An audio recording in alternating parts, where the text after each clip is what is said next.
Hello guys, you're watching the News Listener by Angelo. Okay, ito na naman tayo. Si Marcoleta versus Prosecutor General Padulon.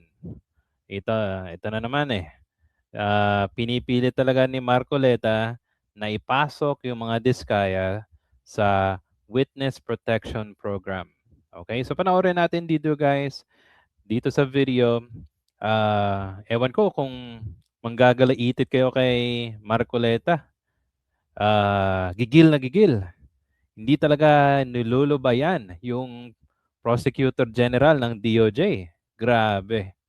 Okay, parang ikaw na lang siguro magagalit para kay Sir Fadulon kasi yung pinipilit ng isang senador na ipasok ang isang taong ayaw makipag-coopera, gusto niya talagang ipasok sa Witness Protection Program. Okay? Pero ang problema natin, bakit ayaw magsauli ng pera?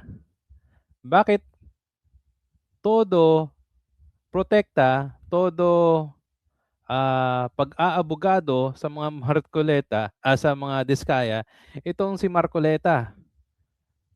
Bakit bakit siya yung nagta-transact na maging witness protection program itong mga Diskaya? Bakit kaya? Ano-ano sa tingin nyo guys? Kasi 'di ba, ang tagal na eh, last year pa to eh. I think this is their second round kung if I'm not mistaken. Kasi natatandaan ko last year bago matapos yung Blue Ribbon Committee ay nakipagtagisan na naman silang dalawa. Ngayon, aba, this is the second time, second round. Sige guys, panoorin natin. Kasi nung pinapanood ko kanina, nanggagaliti ako ng galit eh. Sige, panoorin natin to At medyo mahaba-haba. Okay, let's watch this. Sabi ng DOJ, opo, kukunin namin. Talaga, kukunin nyo? Yes, Mr. Chair. Thank you. Sabi pa nga ng chairman natin, narinig ko kanina, Mr. Diskaya, kayo lahat na makipag-usap na kayo, baka sakaling mag-qualify kayo sa Witness Protection Program. Tama naman yun. Ang problema, Prosecutor Padulon, ini-insist mo kasi yung restitution kaya tayo nagkakaroon ng problema. Will you still insist on that? Sir, we never mentioned that restitution is a condition. Paulit-ulit po namin sinasabi yon, Mr. Chair, na hindi po siya kondisyon para ang isang tao ay matanggap o makonsidera bilang isang witness under the Witness Protection Tapos na Program. tayo dyan. Tapos na tayo dyan. Kaya nga po, sinasagot ko po kayo na hindi ko po namin sinasabi. Wala po kami sinasabi na restitution is a condition. So I'm Parang sirang plaka to si Marcoleta. Talaga. not insisting on it, sir. Hindi mo sinasabi ngayon, but when you were talking about a memorandum, yun ang sinasabi mo, there, pwede naming ilagay yung restitution because it is a matter of good public policy. Ano namang klaseng, kaya nga nahihirapan sila eh. Yung Diskaya, to my mind, were the first to apply under the Witness Protection Program. Ang problema, ang sabi ng then Secretary of Justice, now Ombudsman, hindi naman basta-basta ganun. Kinakailangan isaulin ninyo yung ininakaw ninyo. Ang problema po doon, ang abogado ng kung wala namang wala namang korte pa pong nagsasabi kung talagang sila ay nagnakaw o nakapagnakaw, sino pong magkukwenta noon? Tapos ano yung in-explain ninyo under a certain paragraph of the law, merong memorandum na kung saan magkukomply sila doon, doon yung pinipilit yung restitution. And I think some of the potential witnesses that can be processed under that program, nagsipagbigay na ng kung ano-ano eh. Is that true? Only those who have been admitted into the program actually returned or made the restitution, sir. Why did they do that? They did that because it was their own initiative, or you required them to do that? It was an agreement of Justice through the Secretary of Justice, sir, and the witness applicant po. That is the problem. The agreement is based not on the provision of the WPP. Sabi ko nga, kung sinasabi ng WPP, it cannot be Kita mo yung itsura ni, ni Sir Padulon? Ito. WPP. Sabi ko nga, kung sinasabi Disappointed. Walang yatong kausap niya, no? ng WPP, it cannot be a condition. Kahit nasa memorandum, huwag mo ipipilit. Hindi po pwede yun eh. Kaya sinabi ko sa iyo earlier, and I think I should tell it again to you, sabi nating mga abogado, the spring cannot rise higher than its source. The law itself is the source. Ang spring, yung memorandum mo. Pinipilit mong ilagay sa memorandum yung restitution eh. O kaya merong ako nababalitaan, parang meron ng gustong umatras. Magkano ibibigay? At kanino ibibigay? Sino mag-a-account nun? Sino nagsabi nun na kung mangongolekta kayo sa DOJ? Di ba abuse of discretion yun, Mr. Padulyon? No, it is not, sir. What is it? It is not abuse of discretion. What The is parties allowed to answer, Yes, sir. what is it? Yes, sir. Bastos no? Dapat siguro sa pagkakataon na dapat tumahimik na si Marcoleta. Imagine niyo 3 beses na siya kay Ombudsman Boying Rimulya before siya naging Ombudsman, DOJ siya before. And then ito na yung pangalawang beses kay Prosecutor General Padulon. Dapat kasi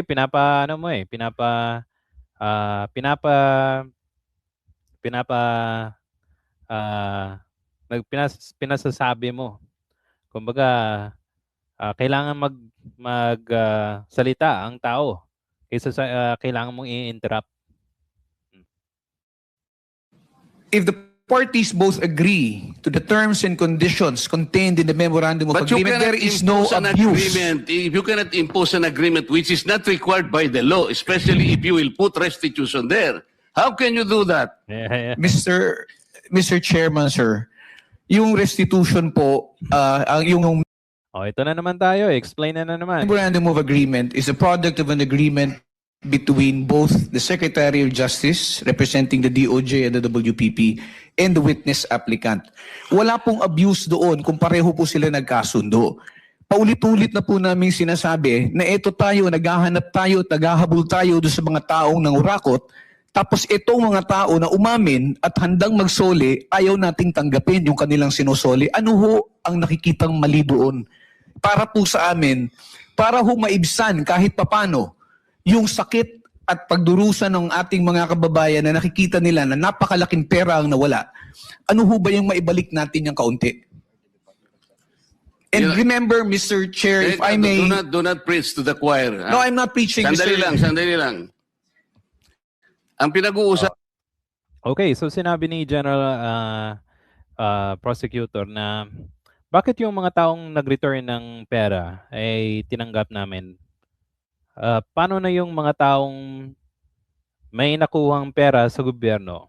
Especially meron silang construction na ghost project ha.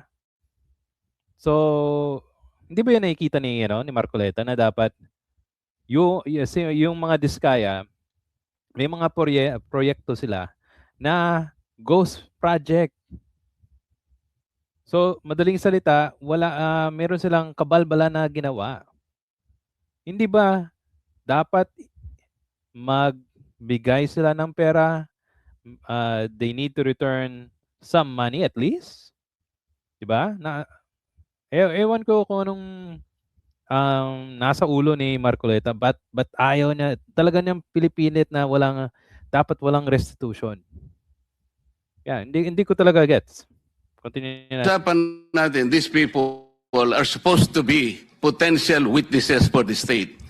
Kailangan tulungan natin ang Estado para ma-prosecute kung sino-sino ang dapat managot. Kaya nga natin sila ilalagdag. Mahirap ang gagawin nila. Malalagay sa alangin ang buhay nila. Kaya nga yung witness protection is for them. Sa title lang makikita mo, witness protection in interest para sa kanila yon. So yung memorandum of agreement, ayun ay dahilan lamang para masiguro mo na sila'y makikipag-cooperate. Kasi kahit na sila'y na-approve under the Witness Protection Program, but they will not cooperate based on the memorandum, pwede mo siyang i-discharge eh. Alam mo, the court can still do that. At saka yung final approval ng witness State witness. Nasa court yun eh. Huwag mong kukunin yun eh. Kaso, isinasama ninyo yung restitution. That is the problem. And I will object to that. Palaging mali yun eh. E paano yung kay Diskaya? Pinipilit ninyo na mag-restitute. Sabi niya, ewan ko kung pinag-usapan ninyo. What did they tell you, Mr. Diskaya? Your Honor, kung magkano po ang i-restitute po muna namin. Oh, ano sabi nila? Magkano daw? Ako po, hindi ko po masabi kung magkano po. Kasi para sa akin po, parang kami po ang nanakawan. Parang ibig sabihin, parang modern day na pagnanakaw. Ibig sabihin, Aba, sinabi niya pang modern day yung pagnanakaw. Kumbaga sila pa yung nanakawan. Di ba kagaguhan? Di ba parang binobobo ni Diskaya yung mga Pilipino? Imagine niyo ang dami nilang pera, meron silang buildings, meron silang ang dami nilang kotse, expensive things. Tapos sasabihin niya na sila pa yung ninanakawan. Ano, gago? 'Di ba? Kagaguhan eh. O tapos ito yung ipapasok ni Marcoleta na sa Witness Protection Program. 'Di ba? Parang ginagago tayo eh. O sige, continue natin. yung nakaw ba? Siya pa ang magbibigay ng pera dun sa ninakawan niya? Parang ganun po. Sabi niya kanina, it's the agreement between the applicant and the DOJ. Did you agree that you will restitute any money to the DOJ? Wala po kang maibibigay po. At saka... Yun na nga. Because wala kang maibigay, hindi ka niya ipoprocess under the Witness Protection Program. Is that not? O nga, bakit ayaw nyo? Bakit kakaunting pera? Meron naman mga involved sa flood control na nagsauli ng pera. Bakit sa inyo ayaw nyo? Bakit hindi nyo magawa? O yan, dapat yun itanong sa mga pagmumukha ng itong dalawa na to. Not correct? Hindi ko po alam, Your Honor, kung... Oy, Mr. Chair, paano to? Ito si Mr. Diskaya, he was the first kaya ng asawa niya applied to the WPP. The problem is, ang sabi ng dating DOJ Secretary, hindi, kinakailangan isoli muna yung mga pinagnanakaw. Hindi po pwedeng ganun-ganun lang. Paano ngayon siya mapuprocess if that was dangled? Paano siya mapuprocess to begin with? May I be allowed to respond now, Mr. Chair? PG, Padilla. Thank you, sir. Sir, Mr. Chair, una, sabihin ko lamang po na kasinungalingan po yung sinasabi ni Mr. Diskaya na agad-agad silang sinabihan na magsoli ka. Ang pinag-uusapan po dito, bago man lang makapagsabi ng ganon, kailangan munang makita kung ano ang gusto at kayang sabihin at patunayan ni Mr. Diskaya at ni Mrs. Diskaya doon sa kanilang salaysay. Pero hindi po sila nakikipag-ugnayan sa department. Kaya hindi po sila mabigyan ng kaukulang proteksyon at hindi po ma-process yung kanilang application. So yung sinasabi po ni Mr. Diskaya, from the hearing of November 14 in the Senate Blue Ribbon Committee, there was never a chance or an opportunity that Mr. Diskaya and or counsel even approach the department despite the proddings of the chairman. Mr. Yun. Hindi man sila makipagtulungan sa DOJ. Kahit yung abogado nila sabi ni Prosecutor General. So ano na ngayon? Mismo yung mga Diskaya ayaw makapag-cooperate. So bibigyan mo yan ng Witness Protection Program. Ano kayo? Hello? Ano ba yung title mo? Mr. Prosecutor, Mr. PG. Mr. PG. Nung ako yung chairman pa dito, ito na naman tayo eh. Sila yung unang nag-apply. So, dahil kailangan nila ng president to endorse yung kanilang application. That was the provision of law kasi. But even before they can do that, actually kasi nung sinasabi ko yun, nung hearing, hindi ko naman alam mapapalitan na pala kami. Alam mo na yun, di ba? Yung araw din na yun, nag-press con na si Secretary of Justice. Narinig ko eh. Sabi niya, hindi po pwedeng ganun. I cannot apply. Hindi pwedeng basta-basta ganun na lang. And then the new Senate President base his judgment of not entertaining that application on the articulation of the Department of Justice. So, ang tinatanong ko nga sa inyo, hindi siya sinungaling. Siya yung ang mismong kayo ang nagbigay na ng condition kasi. Kaya sinasabi ko, if you insisted on the condition of restitution, how can Diskaya or any other persons similar to his situation even begin to apply under the WPP? If I may respond, Mr. Chair. If I may refresh the memory of the good senator, during the last hearing of November 14, 2025, that matter that you raised about the statement made by the former Secretary of Justice was already put on the side when you asked that question. And we already informed the chairman that if they wish to file their application, if they wish to be processed, they go to the Department of Justice. Binanggit po yan, nasa transcripts po yan na sinasabi niya, o sige, wala mo nang pag-uusapang restitution. But did they ever come to the department to coordinate with us? No, they did not. And let me just put it on record, sir, na hindi po ito question na kung sinong nauna na nagsalita. Hindi po ito question kung sino yung naunang nagbanggit ng napakaraming pangalan. Kung hindi rin naman nila kayang suportahan. Lumalaki na yung mata ni Marco. hindi niya talaga mapigilan. Ebidensya.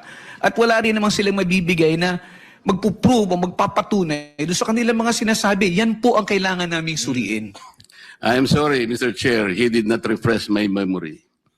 Pinupulyot mo yung memory ko eh. Hindi siya nagpunta rito na sabihin niya na, okay, pumunta ka sa OJ, na muna natin pag-usapan ng restitution. Walang ganon. Nagpunta nga siya rito dito si DOJ Secretary din eh. O sabi ko, Boying, okay na ba yun? Papupunta.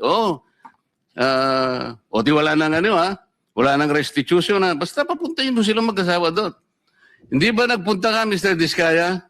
Yung kinabukasan nung magkita kayo rito? Mr. Diskaya, you may respond, but unfortunately, your time is up. Your Honor, nung ano po, Your Honor, hindi po kami... yes po, Your Honor. Sige. Yeah, Sige. proceed. Kasi tapos na yung time ni Senator Marcoleta. Yes po, Your Honor. Opo. Hindi nga, ipaliwanag mo. Bali po, Your Honor, kasi po, di pa po nagsalita po yung misis ko na Hindi nga, ganito. Wala na akong time eh. Pinapunta ka niya ron. Kasi nandito nag-usap kayo eh. O, kayong dalawa mag-asawa, punta kayo ron ng alas 9. Pumunta kayo. Sinabi ba niya, wala nang restitution? po, yung panghuli po naming usan po is may restitution.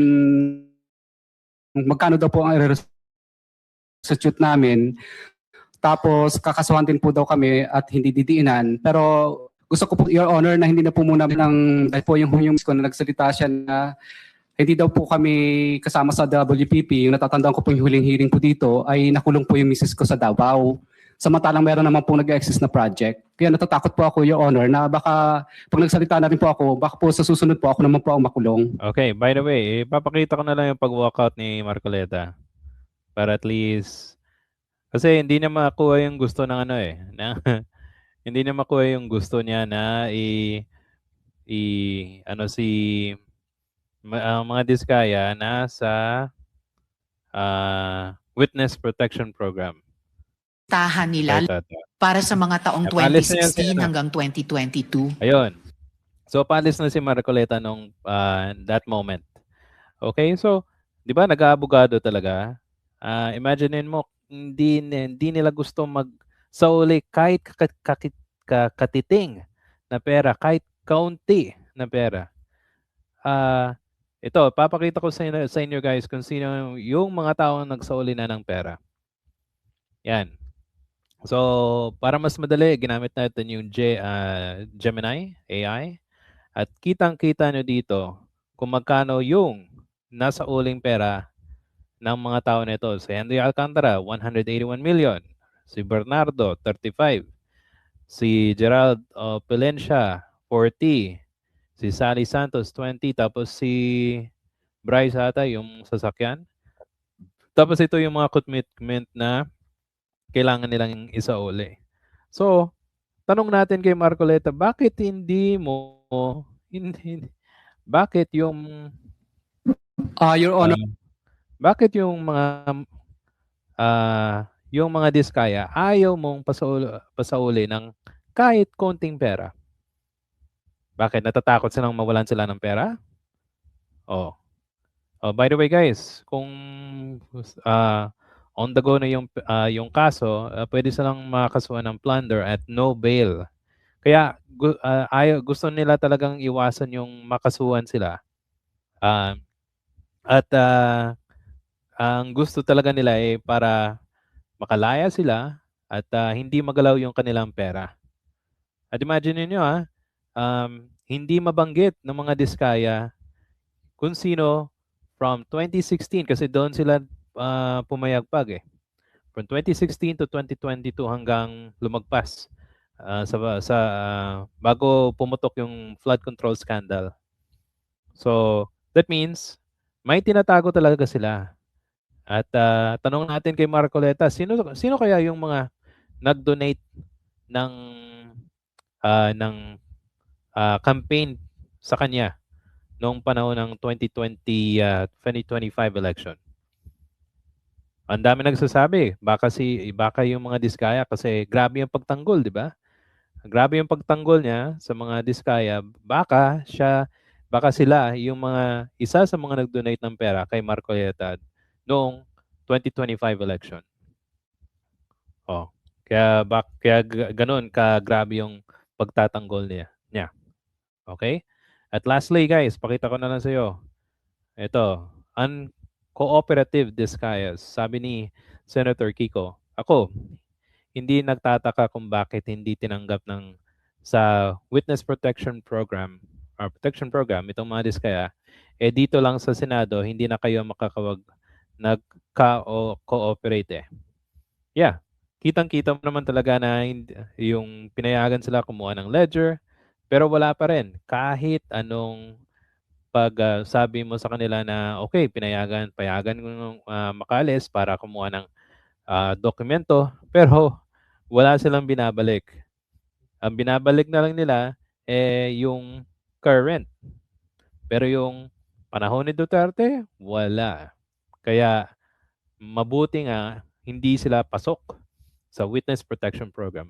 At kahit anong pang gawin ni Marcoleta, hindi pa rin sila papasok. Okay? So ano guys, ano sa tingin nyo? Kung meron po kayong comment suggestion, comment po sa ating comment section. And if you like this video, please hit the like and subscribe button and I'll see you sa susunod na video. Salamat po.